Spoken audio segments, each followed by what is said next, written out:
안녕하십니까, 김태동 선생님입니다. 오늘 이 시간에는요 국생 자원급제 3회 문제풀이 할게요. 3회 보면 첫 번째 3페이지부터 보겠습니다. 시작할게요. 한자 성어부터 볼까요? 한자 성어는 벗을 나타내는 한자 성어인데 여러분들 두 번째 잘 보겠습니다. 두 번째 보시면 간담상조라는 한자 성어 있거든. 이게 뭐냐면 간과 쓸개를 서로 비추어보다 이런 뜻이에요. 그러니까 이거 좀 어려운 한자 성어니까 기억하시고 나머지는 지교, 지유, 이렇게 얘기하는 거 보면 한자성어 다 알겠죠. 속담이나 한글 맞춤법 맨 밑에 보면 그러다와 그렇다를 구분하는데 이건 시험에 잘 나오진 않고 뒷장이 좀 중요하더라고요. 뒷장 내용을 보시면 좀 목소리가 좀 울린 것 같아서 가까이서 보겠습니다.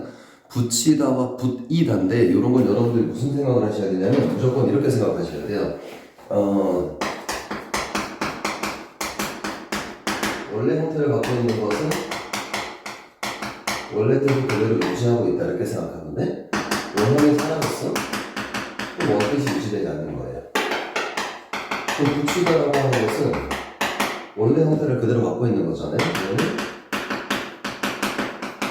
소리 나는 대로 쓰는 거잖아요. 그러면 얘는 어디에 달라붙다 이런 뜻을 무조건 갖고 있다고 생각하시면 됩니다. 아시겠죠? 밑에 보면 붓다와의 의미적 연관성을 기준으로 한다. 밑에 보세요. 힘이 붙이다, 편지 붙이다, 논밭을 붙이다, 빈대떡 붙이다는 어디에 붙다의 뜻이 아니잖아요. 그거 확인하시면 되고. 그 다음 밑에 보니까 받치다와 받히다, 받치다를 구분하는데 치하고 희는 여러분들이 뭘 기억하시면 되냐면 치하고 희는 치는 강세정비사라고 생각하면 되고 희는 피동의 뜻을 갖고 있다 이렇게 생각하면 되거든. 밑에 보면 부딪히다와 부딪히다가 있어요. 부딪히다와 희가요. 얘는 원래 뭐가 있냐면 부딪다라는 단어가 있어요. 부딪다라는 단어가 있는데 부딪다라는 단어가 치는 강세를 줘서 강하게 있는 걸 얘기하는 거고 희라고 하는 것은 뭐냐면 피동의 뜻을 갖고 있는 거예요. 다시 말하면 부딪다, 강하게 맞닥뜨리다 이런 뜻을 갖고 있는 거고 당해서 부딪다 이런 뜻을 갖고 있는 게 희가 들어가는 거예요. 예를 들면 밑에 보면 배전에 부딪다 나오고 나를 볼게요. 파도가 바위에 부딪히다, 강하게 맞닥뜨리다 이런 거고 예를 들어서 철수는 다를 볼게요. 철수는 골목에서 나오는 자전거에 당한 거잖아요. 그죠? 당한 거니까 자전거에 부딪혀 이렇게 되겠죠. 그 다음에 벌이다와 벌리다, 늘리다 구분하는 거 중요하고요. 그 다음에 썩이다, 썩히다, 속을 썩이다, 그 밖에는 전부 다 썩히다 이런 뜻이라고 합니다. 맞추다와 맞히다인데 정답 맞히다, 정답을 맞히는 거는 희가 들어가는 거고 맞추는 것은 예를 들어서 이런 거야. 답지와 시험지를 맞춰보다 할 때는 맞추다가 되는 거예요. 비교의 뜻을 갖고 있을 때는 맞추다가 되는 겁니다. 아시겠죠? 그것만 좀 확인하시면 좋을 것 같습니다. 넘어가 볼게요. 2일차 기본 작품 따라잡기는 이건 선생님이 생략하겠습니다. 뒤에 해설들이 잘 나와 있어. 이거 항상 제가 생략을 했던 것 같아요. 넘어갑니다. 9페이지 보시면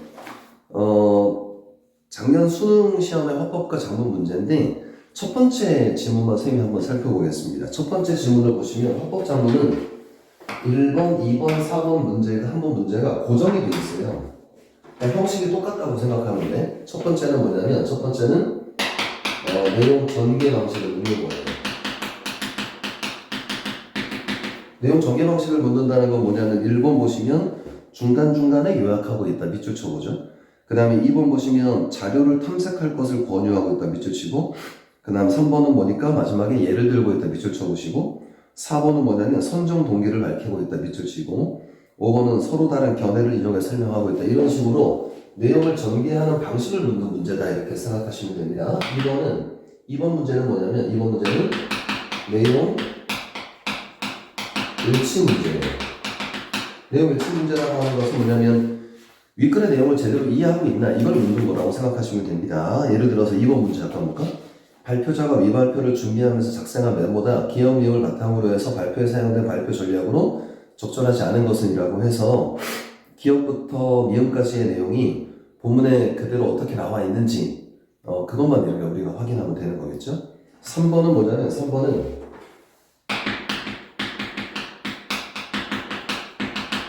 듣기 전략. 어차피 이게 화법 작문이라고 하는 게 화법이라고 하는 게 말하고 듣기 활동이잖아요. 그러니까 어떻게 들어야 되는지 그 듣기 전략에 대해서 얘기하고 있는 게 3번 문제입니다. 이거는 사실은 보기만 보셔도 답을 풀 수 있어요. 좀 이따 같이 한번 해볼게요. 그럼 지문 한번 잠깐 읽어볼까요? 봅니다. 안녕하세요. 오늘 발표를 맡은 땡땡땡입니다. 제가 지금 화면을 제대로 보고 있나요? 여러분들 제가 딴 데 보고 있는 거 아니고 모르겠다. 저는 얼마 전 읽은 책에서 17세기 우리 음식 중에서 흥미로운 음식을 발견해서 17세기의 두 가지 음식을 발표 주제로 정했습니다. 혹시 음식 디미방이라는 책을 알고 계신가요? 청중의 반응을 보면서 예상대로 아는 분이 많지 않으시네요. 이 책은 1670년경에 쓰인 한글 음식 조리서로서 당대 음식을 알 수 있는 대표적인 자료인데요. 음식 디미방이란 음식의 맛을 아는 방법이라는 뜻입니다. 지금부터 책에 실린 음식 중에서 성규탕을 먼저 소개한 후 난면을 소개하겠습니다. 이렇게 순서를 미리 알려준 거죠. 먼저 보시죠. 화면에 사진을 보여주면 어떤 음식에 더 관심이 있으신가요? 청중의 대화를 두고 화면 옮기면 자, 여러분 관심 보이는 것이 이 사진이 성류탕입니다. 여기 성류는 여러분이 알고 계신 그 과일 이름인데 성류탕은 성류 모양으로 빚은 만두를 넣어 만든 음식이기 때문에 붙여진 이름이죠. 성류탕은 꿩고기, 무, 표고 등의 간장과 후춧가루를 넣고 볶아 만두소를 만들고 이게 이런 방법을 과정의 설명 방법이라고 합니다. 순서대로 설명하는 거예요. 밀가루로 만든 피에 만두소와 잣가루를 넣어 석류 모양의 만두를 빚은 다음에 맑은 장국에 넣어 끓여낸 음식입니다. 석류를 넣는 줄 알았네. 화면 넘기고 나서 이 사진은 난면입니다. 계란할 때의 난, 냉면할 때의 면입니다. 난면은 계란 흰자와 밀가루를 반죽한 다음에 썰거나 분틀에 눌러 면을 만들고 이를 삶아낸 다음 꿩고기를 삶은 국물에 그 면을 말아 만든 음식입니다. 지금까지 17세기 두 가지 음식을 소개했습니다. 음식 디미방에는 두 음식을 포함하여 총 146가지 음식이 면, 병유, 어육류, 조국, 방문 및 초류 이 세 가지로 나누어 소개되고 있습니다. 면, 병유는 밀가루로 요리한 종류, 어육류는 생선과 고기를 요리한 종류, 조국, 방문 및 초류는 술과 식초 종류를 말합니다. 제가 소개한 것은 어육류에 속하는 음식이었습니다. 위에 다른 음식에 관심 있으신 분은 책을 보시면 흥미로운 음식들을 발견할 수 있을 겁니다. 제 발표는 여기서 마무리하겠습니다. 이런 내용들이에요. 1번 보면 발표에 대한 설명을 가장 적절한 건데 중간중간 요약하고 있는 게 있습니까? 중간중간 요약한다는 건 이런 내용이 있어야겠죠. 지금 이 내용은 지금 무엇을 얘기하고 있고 지금까지 무슨 내용을 얘기했었습니다. 이런 게 있어야 되는데 그게 없죠. 소개한 두 음식에 대해 추가로 자료를 탐색할 것을 권유하는 내용도 없었습니다. 소개한 조리법을 활용 만들수록 다른 음식의 예시도 나오지 않았죠. 4번을 보면 발표자의 자신의 경험과 관련해서 주제의 선정 동기인데 뭐냐면 얼마 전에 읽은 책에서 17세기 우리 음식 중 이런 내용이 나왔잖아요. 그러니까 정답은 4번이 정답이 되겠죠. 이 책의 역사적 가치를 전문가들이 서로 다른 견해를 인용하고 있는 내용도 없었습니다. 넘어갈게요. 그 다음에 다음은 발표자가 미발표를 준비하면서 작성한 메모이나 기억 내용을 바탕으로 해서 발표에서 발표한 발표 전략으로 적절하지 않은 건데 기억 먼저 볼까요? 수업 시간에 이루어지는 정보 전달 목적의 발표이다. 기억인데요. 1번 보면 청중의 발표 내용을 신뢰할 수 있도록 발표에서 다룰 음식이 소개된 문헌을 밝힌다라고 했는데 문헌이 아까 음식 디미방이라는 문헌이 나왔죠? 맞네요. 니은 보면 대형 모니터가 설치된 교실에서 발표한답니다. 전달 효과를 높이기 위해서 모니터를 활용해 사진을 화면에 게시해 설명했다. 아까 중간에 뭐가 나왔었냐면 사진을 보여주며 라고 하는 게 나왔잖아요. 그러니까 적절하네요. 3번은 디귿을 보면 청중의 음식 디미방이라는 책을 잘 알지 못할 것이다. 책에 대한 청중의 사전 지식을 점검한다. 어떻게 했었냐면 앞에서 뭐라고 했냐면 그 음식 디미방이라는 걸 알고 계신가요? 반응을 보며 라고 했으니까 사전 지식을 점검한 거죠. 책에 대한 이해를 돕기 위해 책의 집필 시기, 책 제목의 의미를 얘기했었습니다. 리을을 볼까요? 청중이 음식 이름에 익숙하지 않을 겁니다. 아까 성류탕인가 이거 익숙하지 않았잖아요. 그죠? 청중의 이해를 돕기 위해 청중이 익숙한 단어를 사용해서 음식의 이름을 설명한다 라고 했는데 여러분이 알고 계신 그 과일 이름이고 성류탕은 석류 모양으로 빚은 만두를 넣어 만든 음식이다 라고 설명했으니까 맞죠? 실행 계획인데 청중의 반응을 고려해서 발표할 내용의 순서나 분량을 조정할 수 있다. 청중의 반응을 고려해서 예를 들어서 5번 보면 청중과의 상호작용을 파악한 청중의 관심을 반영하기 위해서 도입부에서 안내한 발표 순서를 바꿨는지 확인해야 되거든. 도입부에서 안내한 소개가 뭐냐면 성유탕을 먼저 소개한 다음에 남면을 소개하겠습니다 라고 얘기했어. 어떤 사진에 더 관심이 있으신가요? 라고 했을 때 마침 사람들의 관심이 성유탕이었으니까 순서가 바뀌지 않았죠. 그러니까 정답이 5번이 정답이었던 거예요. 아시겠죠? 네. 그 다음에 3번 문제 보면 이게 뭐냐면 학생들의 반응인데 보기에 들은 학생의 듣기 방식으로 가장 적절한 걸 찾는답니다. 가볼게요. 학생 1을 보니까 성유탕과 남면을 조리할 때 모두 꿩고기를 재료로 사용하는 걸 보니까 당시에는 꿩고기가 구하기 쉬웠나 봐 라고 추리한 거네. 학생 2는 성유탕에서 만두 만드는 방법이 내가 하는 만두 방법과 크게 다르지 않네. 똑같네. 3번은 성유탕이 어린이에 속하는 걸 보니까 고기를 핵심 재료로 간주해서 분류한 것 같아. 예를 들어서 1번 볼까요? 학생 1은 학생 2와 달리 음식 재료를 설명한 내용이 정확한지 평가했는지 확인해 봐야죠. 학생 1이 지금 보니까 이거는 사실은 보기만 봐도 돼요. 윗글의 내용을 잘 모르더라도 음식 재료를 설명한 내용이 정확한지 아니지 정확한 거나 정확하지 않은 거구나 이런 내용을 판단하지 않았죠. 학생 1의 견해를 보니까 그러니까 평가함에 듣지 않았습니다. 그래서 틀렸고요. 학생 2는 학생 1과 달리 자신의 알고 있는 조리법과 비교하며 제시된 정보를 사실과 의견으로 구분한다. 밑줄 쳐볼까요? 여러분 사실과 의견으로 구분한다는 건 뭐냐면 이거는 그러니까 말 그대로 그 글쓴이의 의견이 담겨 있는지 아니면 글쓴이가 있는 그들의 사실을 얘기했는지 그걸 보는 거예요. 그러니까 사실과 의견으로 구분하며 듣지 않았습니다. 학생 2는 내가 만드는 만두 방법과 크게 다르지 않네라고 하면 이거는 자신이 알고 있는 배경 지식과 비교해서 읽었다 이런 선택지는 가능하지만 윗글의 글쓴이가 이거는 이 개인적인 견해구나 이렇게 판단하지 않았단 말이에요. 그 다음에 3번은 학생 2는 학생 3과 달리 발표자가 두 번째로 소개한 음식의 조리법에 대해 발표 내용을 배경식을 바탕으로 예측해서 들었다라고 얘기했는데 오히려 학생 3 같은 경우는 뭐냐면 고기를 핵심 재료로 간주해서 분리한 것 같다라고 배경 지식도 없었죠. 자기가 알고 있는 내용과 크게 다르지 않다. 학생 2는 오히려 배경 지식을 바탕으로 한 건 맞지만 잠시만요. 다시 보세요. 학생 2는 학생 3과 달리 괄호쳐 볼게. 발표자가 두 번째로 소개한 음식의 조리법을 대한 발표 내용을 배경 지식을 바탕으로 이 밑줄 쳐볼게. 예측하며 들었다는 게 틀렸네요. 이거는 예측하면 이런 내용일 거다, 이런 내용일 것이다 라고 얘기가 예측을 해야 되는데 그런 예측한 내용이 없었네요. 그래서 틀렸고요. 4번 학생 1과 학생 3은 모두 발표 내용과 관련해서 발표자가 언급하지 않은 내용을 추론했다라고 했는데 학생 1은 마지막에 뭐였어? 당시에는 꿩고기가 구하기 쉬웠나 봐 라고 추측한 거죠.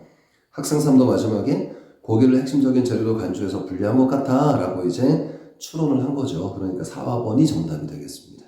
학생 2와 3은 모두 사전 경험을 바탕으로 발표 내용의 효용성을 점검한다 그랬는데 효용성이라고 하는 건 어떤 쓰임새가 있냐 이걸 얘기하는 거예요. 효용성을 얘기하고 있는 건 없었습니다. 자, 그 뒤에 부분은 여러분들이 좀 푸셨으면 좋겠고 자, 오늘 제가 할 거는 17페이지 보겠습니다. 여러분 17페이지 언어 파트인데요. 언어 문법 파트인데 문법 파트가 조금 어렵습니다. 여러분 조금 어려워서 여러분들 자세히 잘 들으셔야 됩니다. 아시겠죠? 제가 이렇게 조사를 해보니까 언어와 매체를 선택하신 분들이 상당히 많아요. 지금 광교에서 제가 수업을 하고 있는데 광교 학생들은 전부 다 언어와 매체를 듣고 있거든요. 언어와 매체 듣고 있어서 언어 매체는 조금 더 자세하게 한번 해보겠습니다. 가볼게요. 국어에서는 일반 어휘처럼 문법 형태소에서도 문법 형태소는 형식 형태소죠. 하나의 형태가 여러 의미로 쓰이거나 여러 형태가 하나의 의미로 쓰이는 현상을 발견할 수 있다. 가령 전자로는 현대국어에서 명사 높이에 쓰이는 명사파생 접사 이와 부사 높이에 쓰인 부사파생 접사 이가 똑같죠. 형태가 똑같은데 형태소는 다른 거예요. 명사파생 전미사 이는 여러 의미로 쓰인다. 의미도 여러 개예요. 예를 들어서 놀이에서는 하는 행위라는 의미고 구두 닦기에서는 하는 사람이라는 의미고 연필깎기에서는 뭐 하는 데 쓰이는 도구라는 의미로 의미도 여러 가지가 있는 거죠. 명사파생 접사 이가. 후자로는 현대국어의 명사파생 접사 이와 음을 들 수 있다. 그러니까 이 후자가 뭐냐면 이와 음은 형태는 다른데 형태소는 똑같은 거죠. 그러니까 똑같은 역할을 하고 있는 거란 말이야. 아시겠죠? 자, 이 내용 정리를 하면서 읽으면 좋아요. 첫 번째는 뭐라고 했냐면 하나의 형태가 여러 의미예요. 예를 들어서 이거는 두 가지였죠. 이라고 하는 것은 명사를 파생하기도 하고 부사 파생 접사하기도 하다. 이라고 하는 것은 명사 파생 접사도 되고 부사 파생 접사가 된다. 명사 파생 접사는 의미가 또 여러 가지더라. 이런 내용이 있었고 그 다음에 두 번째의 예문은 뭐냐면 여러 형태가 하나입니다. 형태가 여러 개인데 하나의 의미예요. 예를 들어서 뭐뭐이, 뭐뭐은이라고 하는데 명사, 파생, 접사가 되는 거죠. 그러니까 요게 바로 이제 전자와 후자에 대한 설명이었습니다. 아시겠죠? 자, 근데 중세국어에서도 명사, 파생, 접사, 이와 부상, 파생, 접사, 이가 존재했답니다. 가령 현대국어의 길이와 마찬가지로 길이, 이죠. 이는 형용사 어간에 붙어서 명사도 만들고 부사도 만들었습니다. 이라고 하는 게. 또한 이는 사리처럼 동사 어간에 붙어 뭐뭐 하는 행위를 의미를 나타내기도 하였으나 뭐뭐 하는 사람, 뭐뭐 하는 데 쓰이는 도구란 의미는 나타내지 않았답니다. 그럼 이제 중세국어로 가는데 중세국어의 이라고 하는 것도 역시 마찬가지로 명사 파생도 되고 부사 파생도 되더라 이거예요. 부사 파생도 되더라 이거였고, 그 다음에 다만 명사 파생일 때 뭐 했냐면 뭐뭐 하는 사람, 뭐뭐 하는 도구의 의미는 없더라 이렇게 얘기하고 있는 거예요.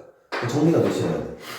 그 다음에 중세국어, 이게 세 번째가 중세국어에서 명사 파생 접사 이처럼 용언 어간에 붙는 명사 파생 접사 의라고 하는 것도 있었나 봐요. 의도 있었는데 이 의는 이와 달리 부사는 파생하지 않았다. 얘는 둘 다 가능했는데 이하고 똑같은 게 의라고 하는 게 있었나 봐요. 이 의라고 하는 것은 명사 파생은 됐지만 부사로 파생되지는 않았다는 겁니다. 의라고 하는 게. 그 다음에 또한 접사의는 모음조에 따라 양성모음 뒤에서 애로도 쓰였다. 아, 의가 음성모음이고 얘랑 똑같은 게 뭐냐면 애하고 의가 똑같은 거예요. 중세시대 때는 뭐냐면 모음조가 철저했으니까. 그러니까 애도 역시 명사 파생은 됐지만 부사 파생은 안 됐더라 이렇게 생각하셔야죠. 근데 접사이는 중세국어에서 이 모음이 양성도 아니고 음성도 아니어서 모음조와 무관하게 결합하였다. 밑에 예문 볼까요? 너의, 의죠. 여기서 의가 요거겠네요. 의, 명사 파생입니다. 너비도, 넓이, 맞죠? 높에, 높이, 맞죠? 그러니까 이때는 이 의나 애 같은 경우는 부사로 파생되지 않았더라.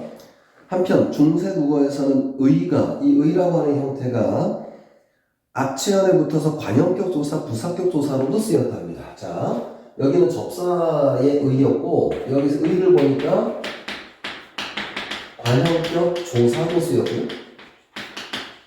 관형격 조사되고 부사격 조사도 쓰였다. 부사격 조사라고 쓰였다 이건데, 자, 예를 들면 어떤 거냐면 관형격 조사는 평칭의 유정체험, 평칭은 존댓말이 아니라는 얘기예요. 존칭이 아니라는 얘기예요. 유정체험, 유정은 감정이 있는 걸 유정체험이라고 하죠. 그러니까 사람이나 동물 같은 경우는 의를 썼다는 얘기입니다. 부사격 조사는 서술어와 허용하여 장소나 시간을 나타내는 부사어에 쓰였다. 그런데 이들 의도 모음조에 따라 양성모음에서는 애로 쓰였다. 이 의라고 하는 것은 역시 애라고 하는 것과 짝을 이뤘다. 양성, 음성에서 짝을 이뤘다. 이런 뜻입니다. 범의, 뼈나, 범의. 범이라고 하는 것은 유정명사죠. 호랑이니까. 사람의 유정명사죠. 그러니까 범의, 양성이니까 의를 썼고요. 사람, 아래하니까 애를 쓴 거죠. 그 다음에 우트의, 이건 무애라고 해서 부사격 조사입니다. 밤애, 애, 부사격 조사가 되는 거죠. 이런 형태의 정리가 되셔야 됩니다, 여러분. 되셔야 되고, 사실은 요거는 제가 작년에 수업할 때 여러분 EBS 교재에 이 내용이 나왔어서 이 내용을 수업한 적이 있었어요. 수업한 적이 있어서 수업한 내용 학생들 같은 경우는 쉽게 알겠지만 아니면 좀 되게 어려운 문제였습니다. 자, 문제 한번 가볼게. 1번. 자, 위글을 바탕으로 초라한 내용으로 적절한 건데 현대국어의 책꽂 이에서 이는 행위를 뜻하는 거야. 뭐뭐 하는 행위. 책꽂이는 도구를 나타내는 거잖아요. 그러니까 하는 행위를 나타내는 게 아니죠. 2번에서 현대국어 놀이에서의 이는 중세국어 사리에서의 이와 달리 뭐뭐 하는 사람이다. 현대국어 놀이가 뭐뭐 하는 사람이에요? 아니죠. 틀렸죠. 3번은 현대국어 길이처럼 중세국어의 길이도 명사와 부사로 쓰였다 라고 했는데 어디입니까? 길이 어딨니? 길이라고 했죠. 길이 요거잖아요. 길이, 그죠? 명사로 쓰였으면 부사는 안 쓰였잖아요. 길이라고 얘기했으니까 여기 뭐가 들어갔어? 길 플러스 의가 들어갔다고 확인할 수 있잖아요. 그러니까 명사는 되지만 부사는 안 쓰였다고 할 수 있죠. 3번이라고 많이 했어요. 중세국어에서 접사 애가 붙어서 파생된 단어는 두 가지 품사로 쓰였다. 애가 쓰였어요. 명사도 쓰였고 부사로도 쓰였고. 아이고 다시. 애가 붙어 파생된 단어는 두 가지 품사. 명사로만 쓰였죠. 애라고 하는 것은 부사로 쓰인 건 아니잖아요. 그러니까 4번도 역시 틀렸고. 5번은 중세국어에서 체연의 조사 의가 붙은 말은 그쵸. 관형격 조사 붙었을 때는 관형어가 되는 거고 부사격 조사로 쓰였을 때는 부사로 쓰였으니까 정답은 5번이 정답이 되는 거겠죠. 됐습니까? 어렵습니다, 문제. 2번을 보면 위글을 바탕으로 보기에 중세국어 자료를 이해한 내용으로 적절하지 않은 것을 골라라고 그랬는데, 자, 이런 문제는 어떻게 하시냐면 여러분들, 중세국어는 중세국어의 탈을 쓴 현대국어 문제입니다. 결국은 가볼게 얘들아. 이 기억이 곁의 뭘 봐야 돼? 곁애를 봐야죠. 애가 뭐죠? 부사격 조사입니다. 1번 선택지 보면 기억에서 곁의의 의는 모음조화에 따라 왜 앞에가 여잖아요? 겨할 때 여잖아? 그러니까 의가 쓰였겠죠. 모음조화에 따라서 결합한 부사격 조사는 뭘 확인해야 돼? 현대국어 곁애를 보니까 애가 부사격 조사잖아. 그러니까 맞겠구나. 이렇게 확인합니다. 2번에서 니은에서 구부의의 의는 모음조화에 따라 구부의 현대국어 보니까 굽이잖아요. 모음조화에 따라 모음조화는 맞습니다만 부사 파생이 아니죠. 왜? 굽이에라고 했으니까 에라는 조사가 붙었다는 얘기는 뭐냐면 구비라고 하는 게 명사라고 하는 걸 알 수가 있는 거죠. 그러니까 부사 파생 접사가 아닙니다. 여러분. 정답 2번이네요. 저 혼자 했으니까 기침해도 되죠? 디귿에서 발기의 이는 모음조와 무관하게 이라고 하는 건 모음조와 무관하게 붙는다 그랬잖아요. 앞에서. 그 다음에 부사 파생 접사인지 확인해야죠. 왜? 현대국어 밝히 비치어니까 뒤에 비치어를 꾸며주고 있는 거잖아요. 그러니까 부사 파생 접사 맞고요. 4번은 글지지의 이는 모음조와 무관하다. 당연히 맞죠? 명사 파생 접사다. 왜? 글즉 기할 때 기에 해당한다는 거 알 수 있죠. 현대국어 기를 보니까. 미음에서 딸이의 애는 모음조에 따라 왜? 따 할 때 받침이란다. 아래하잖아요. 아래하니까 아래하니까 모음조화에 따라 맞죠? 결합한 관형격 조사인지 확인해야죠. 딸의 관형격 조사 맞죠? 정답은 2번이 정답이 되겠습니다. 저는 3번 문제 풀면서 와 내가 이 강아지 이름까지 알아야 되나 이런 생각이 좀 들지 않았니 얘들아?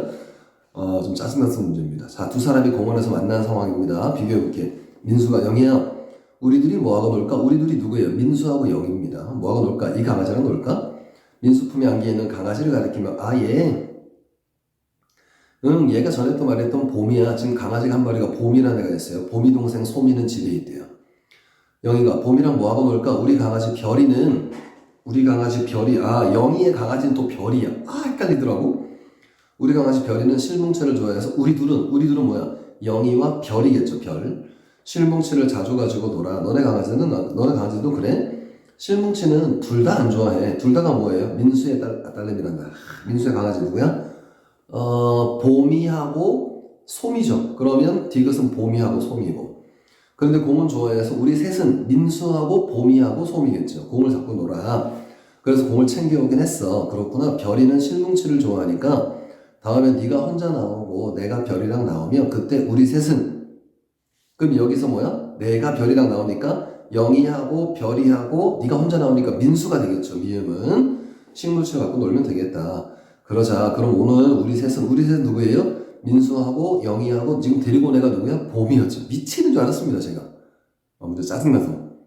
정답은 2번이 정답이더라고요. 이거는 밑에 다 써놓고 이렇게 문제 푸셔야지 제대로 문제 풀 수 있을 것 같습니다. 정말 제일 짜증났던 문제예요. 4번은 밑줄 친 서술하고 요구하는 필수 성분의 개수와 종류가 보기의 문장과 같은 것은 요거는 필수 성분의 개수와 종류라고 했으니까 이거 서술어의 자릿수 문제입니다. 여러분. 한 자리 서술어, 두 자리 서술어, 세 자리 서술어 알죠? 특히 여러분들 뭘 하셔야 되냐면 필수 부사어의 개념을 좀 이해하고 있으셔야지만 요게 좀 잘 풀립니다. 여러분 가볼까요? 이곳의 지형은 외적일칭을 막기 유리하다. 유리하다는 뭐가 필요할까요? 무조건 주어는 필요합니다. 여러분. 주어는 필요한데 뭐뭐에 유리하다니까 막기에 동그라미 치고 필수 부사어가 필요한 거죠. 뭐뭐는 뭐뭐에 유리하다 이렇게 되는 겁니다. 그러니까 두 자리 서술어고요. 두 자리 서술어고 필수 부사어가 주어하고 필요합니다. 주어는 뭐 생각할게요. 1번 그 광물이 원래는 비금속에 속하다. 속하다라고 하는 건 뭐뭐에 속하다가 필요하지 않겠습니까? 그래서 광물이 비금속에 속하다. 그러니까 정답은 1번입니다. 필수어가, 부사어가 필요한 거죠. 2번은 여몄다는 건 뭘까요? 바람이 불기에 그는 옷깃을 여몄다. 목적어가 필요한 거네요. 4번은 지었다. 원두막 목적어가 필요한 거네요. 4번은 나는 시간이 남기에 그와 걸었어. 나는 걸었다. 그와가 반드시 필요하진 않습니다. 나는 걸었어. 가능하거든요. 그래서 이거는 주어만 필요합니다. 5번은 나는 구호품을 수의 지역에 보내다라고 하는 것은 뭐냐면 뭐뭐에 보내다. 필수 부사어가 반드시 필요한 겁니다. 그래서 세 자리 서술어고요. 나는 구호품을 뭐뭐에 보내다. 정답은 1번이 정답이 되겠습니다. 5번 문제가 저는 개인적으로 상당히 좀 어려웠을 것 같아요. 5번 문제 보시면 준말에 관한 한글 맞춤법의 일부이다. 이를 적용한 내용으로 적절하지 않은 건데 네, 쉬운 문제가 아니었습니다. 적절하지 않은 건데 답은 쉬웠는데 이거 틀린 학생들 되게 많을 거예요. 자, 1번 보자. 기억을 적용하면 에 뒤에 어이 어울려서 주로 들었단 말이야. 줄적에는 그냥 준대로 한번 적어보랍니다. 기억을 적용하면 1번 날이 개었다와 배어는 각각 갯다, 개엇이 주로 들잖아요. 그러니까 갯다 이렇게 쓰면 되고 나무를 배어가 아니고 배 이렇게 줄어들었다면 그대로 적으면 되는 거죠. 이거는 아마 틀리신 분들 1번이라고 많이 하셨을 거예요. 이게 이렇게 줄어드는 게 맞나? 특히 나무를 배어가 배 이렇게 줄어드는 게 맞나? 이런 생각 많이 하셨을 거예요. 1번 맞고요. 2번 니은을 적용하면 니은은 이거 무식하게 이렇게 하는 거예요. 위에 보니까 니은 봐봐. 모음 오로 끝나는 거네. 꼬할 때 어간이 오로 끝났잖아요. 아가 붙었잖아요. 할 때 아가 붙어서 뭐가 돼? 와가 됐죠. 그러니까 꽈 이렇게 되는 거죠. 이해가 되시죠, 여러분? 잘 봐요. 니은 보면 모음 오우로 끝난 어간. 할 때 기본형이 다가 기본형이니까 오가 기본형이잖아요. 그 다음 뭐가 붙었어? 엇이 어울려 what이 됐다 이렇게 얘기했으니까 오로 끝난 어간에 아어가 붙어서 와워가 됐으니까 꽈 이렇게 되는 거고 쑤었다 우어가 what이 됐으니까 쏘았다 이렇게 되는 거니까 그대로 이제 적용하시면 되겠죠. 미음을 적용할 때에 발로 차에 이가 붙은 차이에 얻다가 붙었어요. 그러면 밑에 보시면 37항 보자. 아로 끝난 어간에 이가 와서 각각 뭐가 됩니까? 이가 줄어서 애가 되잖아요. 순서대로 그대로 가면 되잖아요, 얘들아. 여, 오, 우로 끝난 어간에 이가 와서 각각 이라고 했잖아. 에, 예, 왜, 위, 의라고 했으니까 아와 이가 결합하면 뭐가 됐다는 얘기야? 애가 됐다는 얘기야, 얘들아. 여와 이가 됐으면 뭐가 됐다는 얘기야? 얘가 됐다는 얘기입니다. 그 뜻이에요. 그러니까 채였다로 적을 수 있다고 하고요. 4번, 5번이 어렵겠죠. 뭔가 여기서 답이 있을 거라는 생각 드셨을 겁니다. 미음을 적용한 다음에 디귿을 또 적용하랍니다. 벌이 쏘이여서 할 때 어떻게 됩니까? 쏘이가 붙어서 어떻게 됩니까? 오이가 붙어서 쇠이가 되죠. 우선은 하나 해볼게. 벌이 쏘이가 이가 붙었어요. 그러면 미음해 보니까 오하고 이가 끝나서 뭐가 되니? 쇠 이렇게 된 거잖아요. 그렇죠? 이렇게 됐죠? 맞죠? 거기에다가 어가 붙었습니다. 디귿을 보시면 어가 붙었습니다. 왜 뒤에 어시 어울려 왜시 됐으니까 쇠 뒤에 뭐가 붙었어요? 뭐가 붙었습니까? 어가 붙었어요. 그럼 뭐가 돼? 그대로 쇠 이렇게 되는 거잖아요. 그러니까 정답 4번도 역시 적절하죠. 그대로 하라는 대로 하시면 됩니다. 뭐 별거 없어요, 여러분. 마지막 5번도 진짜 짜증났을 텐데 5번 한번 차근차근 한번 해볼게요. 5번 보시면 이런 거예요. 미음을 적용한 다음에 리을을 적용할 때 리을을 적용합니다. 미음을 적용한 다음에 리을을 적용해서 누이가 뭐가 됩니까? 누 플러스 이가 우이가 줄어서 뭐가 됐죠? 위가 됐죠. 위가 됐으니까 위 이렇게 됐을 거 아닙니까? 거기에다 어가 붙었어요. 그럼 뭐가 돼요? 누이에 어가 붙으면 어디 나왔니? 리을 보면 열어 줄 때는 준대로 적는다고 했는데 잘 보세요. 위 플러스 어가 맞죠? 누이 어가 누이라고 합시다. 누이 플러스 어예요. 그럼 어떻게 될까요? 결합되면 여가 된다는 얘기는 이 어가 합쳐서 누이어가 되지 않겠습니까? 또는 얘가 합쳐지면 뭐가 돼요? 위가 되고 여기는 어만 남잖아요. 그러니까 위어가 되거나 이렇게 두 개 중에 하나죠. 근데 지금 답을 뭐라고 했냐면 두 번 합친 거예요. 이거 얘도 합치고 얘도 어딨니? 앞에도 합치고 뒤에도 합쳤단 말이야. 그러니까 잘못된 결합이죠. 그러니까 정답이 5번이 정답이 되는 겁니다. 그러니까 이 문제도 여러분 이 문제도 기출문제에 있었어요.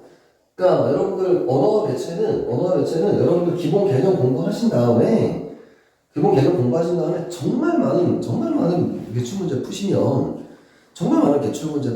여러분들 충분히 문제 자신 있게 풀 수 있습니다. 아시겠죠?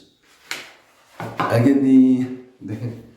넘어갈게요, 여러분. 넘어가서 질문 하나만 좀 더 해볼까 지금 생각하고 있는데 두 개만 더 할까요? 어딜 먼저 보시냐면 제가 여러분 막 선택할게요. 31번 선택지 보겠습니다. 31번.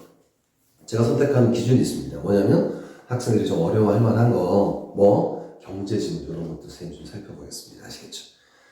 자, 단락글로 쓰면 총 4단락이 나올 겁니다. 가볼게요. 31쪽입니다. 시작할게요. 경제학에서는 가격이 한계 비용과 일치할 때를 가장 이상적인 상태라고 본다. 가장 이상적인 상태야. 그럼 한계 비용이 뭔지 알아야죠. 한계 비용이란 재화의 생산량, 재화는 상품이라는 뜻입니다. 용어를 알아두셔야 돼요.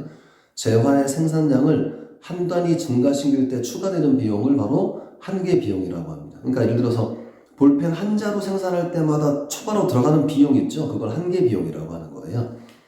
한계 비용과 수요 곡선이 만나는 점에서 가격이 정해지면 재화의 생산 과정에 들어가는 자원이 낭비 없이 효율적으로 배분되며 왜? 하나 생산할 때마다 들어가는 비용을 그 가격으로 그대로 받으면 깔끔하게 쉽게 말하면 똔똔이 되는 거잖아요. 국어 선생님 이런 말씀 안 됩니다. 뭔지 알겠죠? 딱 그대로 되는 거니까 효율적으로 배분되는 거란 말이야. 이때 사회 전체의 만족도가 커진다. 즉 한계 비용과 수요 곡선이 만나는 점에서 가격이 정해지면 밑줄 쳐놔요. 거기가 가장 낭비 없이 효율적으로 배분되는 거다. 가격이 한계 비용보다 높아지면 상대적으로 가격이 높은 가격이 형성되잖아? 그러면 수요량이 줄어들어 사람들이 안 사려고 한단 말이야. 거래량이 따라 줄어들고 사람이 안 사니까 거래가 줄어들겠죠? 그럼 결과적으로 이제 잘 안 팔리니까 뭐 하는 거냐면 생산자들도 생산을 안 하는 겁니다. 그러니까 이런 좀 안 좋은 일이 벌어지는 거예요. 이런 사회 전체의 관점에서 봤을 때 자원이 효율적으로 배분되지 못하는 상황이므로 사회 전체의 만족도가 떨어지는 결과를 만든다. 자, 그럼 첫 번째 단락을 보니까 여기다 쓰면 되겠죠. 첫 번째 단락 보니까 자, 한계 비용이라고 하는 것에 개념이 설명되어 있습니다. 한계 비용이라고 하는 것은 뭐냐면 한 단위, 재화 한 단위 증가할 때마다 늘어나는 비용입니다. 예, 증가할 때마다 추가되는 비용을 한계 비용이라고 얘기하는 거예요. 그러면 그 가격이 형성될 때 얘들아 한계 비용 곡선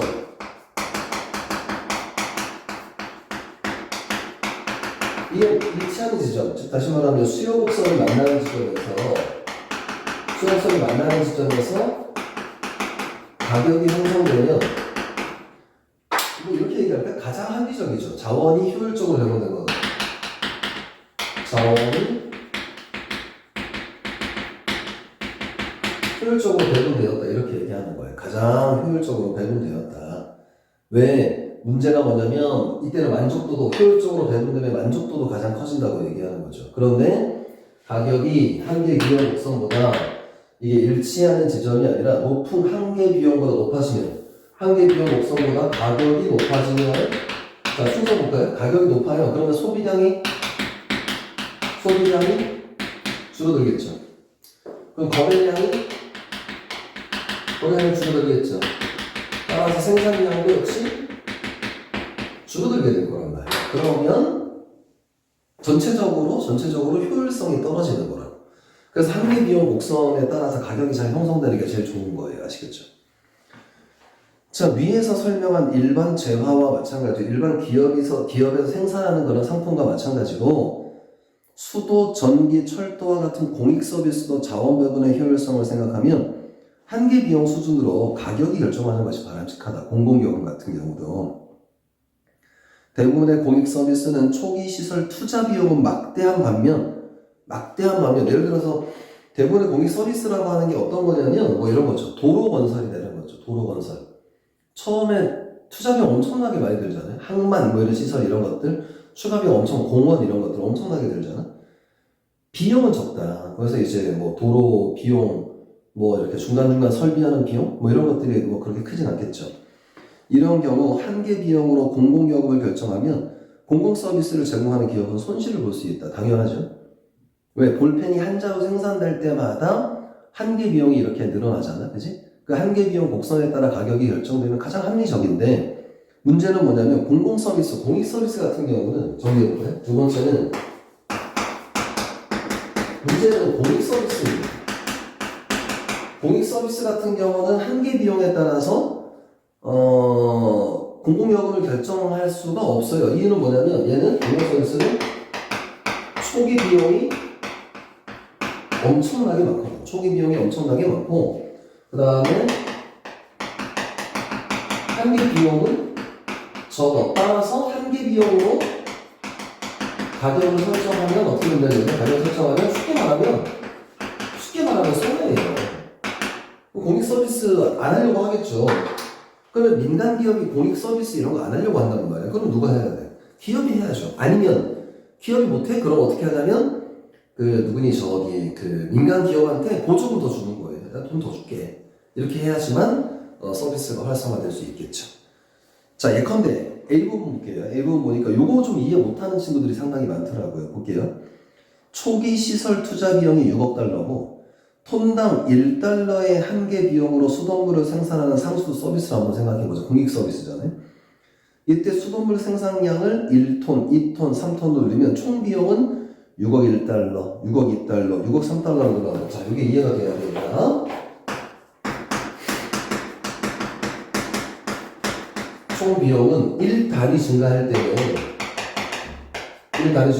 6억 1달러입니다. 두 단위가 증가할 때는 어떻게 됩니까? 한계 비용에 따라 증가합니다. 어차피 초기 비용이 6억이었잖아. 6억은 변함이 없거든. 6억이 더 드는 게 아니란 말이야. 6억 비용은 그대로 있는 거니까 6억에다가 1달러가 들어가겠죠. 이해되겠어요, 여러분? 3단위 3톤 들어가면 어떻게 돼? 6억 3달러 이렇게 되는 거예요.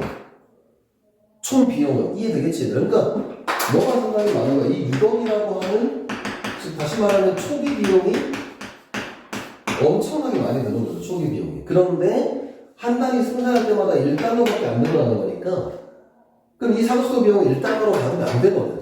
1달러 받으면 안 된단 말이야. 자, 그래서 봐봐요. 문제는 뭐냐면 톤당 평균 비용은 6억 1달러, 3억 1달러, 2억 1달러로 지속적으로 줄어든다. 자, 보세요. 이게 평균 비용이라고 하면 톤당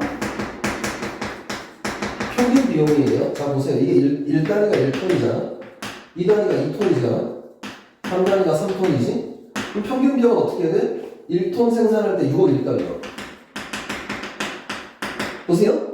2톤 생산할 때 어떻게 돼? 나도 이해해야죠, 여러분. 6억 2달러니까 2톤 생산하면 어떻게 해? 3억이죠. 3억 1달러 이렇게 되는 거죠. 3톤 생산할 때 어떻게 해야 돼? 2억 1달러 이렇게 되는 거예요. 이 계산이 어떻게 나오는지 알겠죠?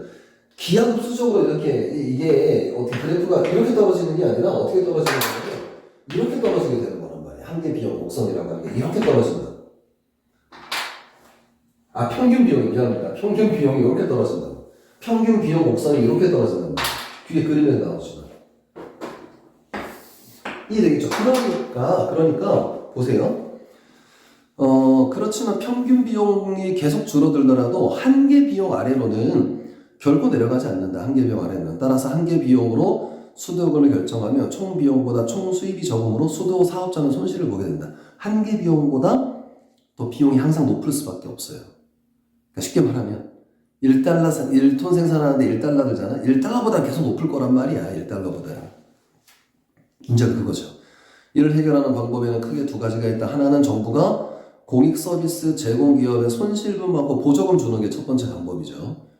다른 하나는 공공요금을 평균 비용 수준으로 높이는 거예요. 공공요금을 높이는 거죠. 높이는 거야. 그럼 어떻게 돼? 전자의 경우 보조금으로 세금을 충당한다면 다른 부분에 들어갈 재원이 줄어드는 문제가 있다. 재원은 돈이라는 뜻입니다.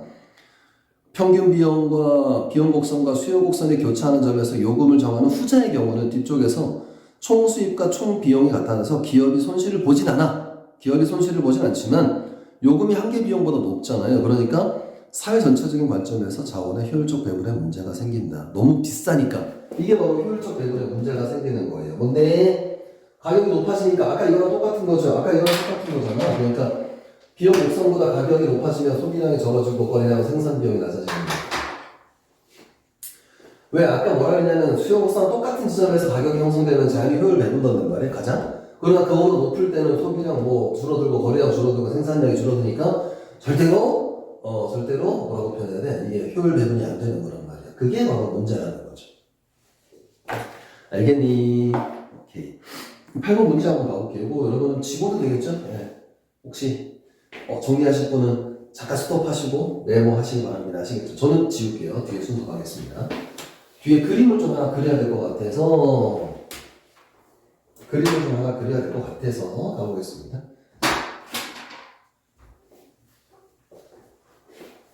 우선 1번부터 먼저 볼게요. 8번부터 볼게요.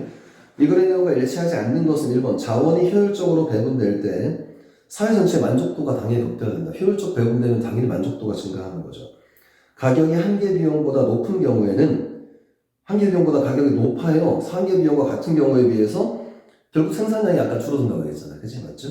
공익 서비스와 일반적인 생산 과정에서 자원을 효율적으로 배분해야 하는 조건은 서로 똑같죠. 자원이 효율적으로 배분되기 위해서는 한계 비용 곡선에 맞게 가격이 형성되는 게 가장 적절한 거니까. 맞아요. 4번은 정부는 공공요금을 한계 비용 수준을 유지하기 위해서 보조금 정책 펴는 거죠. 5번을 보니까 평균 비용이 한계 비용보다 커요. 큰 경우야. 공공요금을 평균 수준에 결정하면 기업이 손실을 보진 않아요. 그러나 자원의 낭비가 심해지는 거죠. 마지막 부분에 나왔잖아요. 밑에 세 번째 줄 보자. 평균 비용과 수요 곡선이 교차하는 점에서 요금을 정하는 후자의 경우 총 수입과 총 비용이 같아서 기업이 손실을 보진 않아. 이게 5번 선택지예요. 그러나 요금이 한계 비용보다 높기 때문에 사회 전체의 관점에서 자원이 효율적 배분에 문제가 생길 수 있다. 그러니까 정답은 5번이 정답이 됩니다. 아시겠죠? 9번 그래프를 하나 좀 그리고 한번 해볼까? 네. 제가 뭐 그림 잘 못 그리지만 좀 그래프 따위야. 요렇게 되고. 자, 요게 여러분 그래프가 요게 요렇게 이게 한계 비용이잖아요. 이게 왜 일정한지 알겠어요, 여러분? 한 단위 증가할 때마다 추가로 들어가는 비용이니까 요걸 이제 그래프로 보면 1단을 그리겠죠. 1단을 이게 요 비용이겠죠. 그 다음에 평균 비용은 어떻게 하면 아까 요렇게 확 줄어든다고 얘기했는데 이게 절대 안 만난다고 얘기했어요. 이게 만날 수가 없단 말이야. 이게